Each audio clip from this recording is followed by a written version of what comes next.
Hello and welcome to the latest edition of Greenlight. My name is Oisin McQueirns.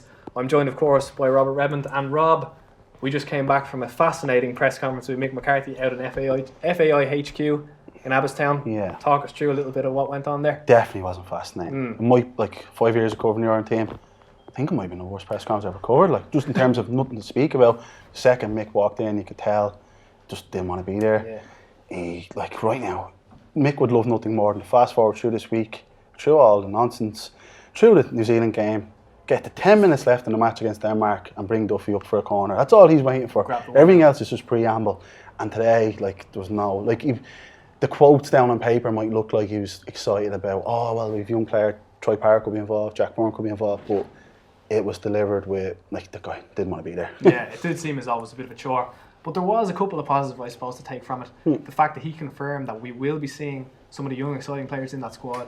Troy Parrott, Leo Connor, Jack Byrne. Yeah. That was a positive, I suppose. Definitely. If you're going along to the game on Thursday, you know now you're going to probably see more chance of seeing Troy Parrott, Jack Byrne and Leo Connor rather than the usual, say James McLean or whatever. Did take a James McLean. Yeah, we got it in there. But I think with, I don't know if you're going to see anything from the start. I think Troy might come on for the last 10 minutes. I think Jack Byrne might get another half an hour. I think Leo Connor might start just purely because he has to wrap Matt Doherty up on cotton wool and make sure he's ready for the game on Monday against Denmark. But again, it is exciting and it's great for those young lads to be involved, but it's not quite a stunt, but it's only there to sell a few extra tickets. And Troy is suspended for the 21s anyway, so he might as well get involved. And Leo Connor, the same with him. Yeah, that is kind of an interesting take, I suppose, because we spoke about it earlier, but if Troy Parrott does go and have the game of his life and he scores a hat-trick and everyone's pointing for him to start against Denmark, do you think it really makes a difference in Mick's eyes? It should make a difference, but it won't make a difference. No, that's the thing. Because he will turn around. It was like back in September, Jack Byrne come off the bench, set up one goal with a pinpoint corner, perfect delivery, set goal because he got on the ball and then the Stevens realised, oh wait, we actually have a midfielder here who will accurately pass the ball to me. So he made a run, then the ball comes back across, James Collins scores. You would think, okay, here's our worst position and Jack Byrne has provided a solution to it. Then he's sitting on the bench or sitting in the stands for the important matches because Mick was like, well, he's only a small lad, he won't be able to do it against big Swiss defenders, whereas James Collins, in Mick's eyes, was lump up to the big man. So even Troy Parker could score a hat-trick, he scored 10 goals. I don't think it'll make a difference in Mick's mind. Mick has that team picked within reason, and I think Troy is just having him out there just to... Even Charles Josh Cullen as well, he had a great game against Bulgaria, but wasn't really able to shout for now he's like Glenn Whelan's stunt double. Yeah. He's just there because we can play. Let's think of it as like a 35-year-old midfielder resting him. Exactly, yeah. That's what we're doing. I have nothing personally against Glenn Whelan, I don't think he's as bad as people say, but Josh Cullen on form should probably have been in that team already. But at the moment now, he's just there just to make sure Glenn doesn't get injured for the big one. Exactly. Cynical look at it, but it's very cynical. It's also probably accurate. Yeah. One thing we did learn though, for sure, is that Mick was going to be playing 4 at the back for the New Zealand game. Yeah. And now if we kind of take into consideration that the New Zealand game is a preemptive for the Denmark game, that would lead us to suggest that he'll be playing 4 at the back for the Denmark game. Yeah. Now if we look on paper, I suppose, at the Irish defence, you've got Emma Stevens left, John Egan and Shane Duffy in the middle. Yeah.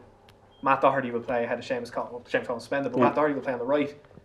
Do you think a back 4 suits them, considering they all play at a back 5? Absolutely not. Matt Doherty was the best wing back in the Premier League last season, and Stevens has been probably, been the best this season. Yeah, there's your two sides covered. Kieran Clark plays in the back 3 and scoring goals, and he's a left footer, so you have the natural balance. Yeah. Shane Duffy's playing in the back 3, and John Egan plays in the back 3. It's been presented to Mick. Here you go. But Mick's like, well, no, I'm not going to go with that. Why would he do something that makes so much sense like that? And it's not even a defensive move to play 3-5-2 because you have 2 wing backs who can go up and down the pitch. You have 3 in midfield, so you're not surrendering any bodies in there, and you have 2 strikers. So, and then you have an extra threat at corners and set pieces, which is the only way Ireland are going to score. So, but yet none of that will happen. It's going to be 4-4-2 and lump it up to James Collins. Yeah, well, there's going to be a lot of selection talk, I suppose, a lot of talk about formations. So we've decided to kind of come up with a team that we feel maybe will get a start, or should, I suppose, get a start against New Zealand. Rob, if you want to take us through the back 4. Well, I think it'll definitely be Mark Travers of Bournemouth because he's probably ahead of Kieran O'Hara, and Randolph's not going to be risked. Mick said today he doesn't even care if he doesn't train. He needs him for Denmark, so he'll start. Leo Connor will start right back because, again, Matt Doherty can't be risked. And then you'll have Egan and Clark. Probably Clark give Mick some game time to come back into the squad. and then probably Derek Williams. I don't think Mick gives much thought to the left back in a friendly, considering he played Conor Hourihane there. So yeah. Speaking of Conor Hourihane, we've put him into the midfield. He needs game time, I suppose, doesn't he? I mean, he's on the bench for Aston Villa quite frequently, so he needs it. Josh Cullen, 100% deserving of a start. Yeah. We spoke about him a little bit earlier, but he's been brilliant for Charlton at a high level there in the Championship. Impressed against Bulgaria, and so should be in there. And then, of course, Jack Byrne. He has to start for me. He won't though, but he should start. But I think it'd be probably Alan Brown, just because he scored at the weekend and makes quite reactionary. So and then Rob, we go into the front three. We have Parra, Maguire, and Connolly. I don't think we Parra personally, because he's not going to start them. I think Maguire might start, and I think Callum Robinson might, but I think he also might give Brady a game on the left. Just because get him some game time, basically.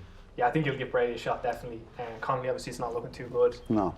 In terms of his thigh injury, I hope Parrott gets a start. I don't think he will though.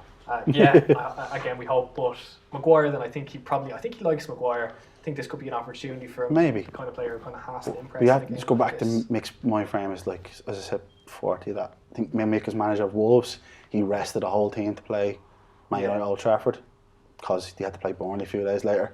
This is the equivalent. I'm not comparing New Zealand to Man United, Ferguson's Man United, but he does not care less with this game. Just go on there and just no one get injured, and then we'll have the real game.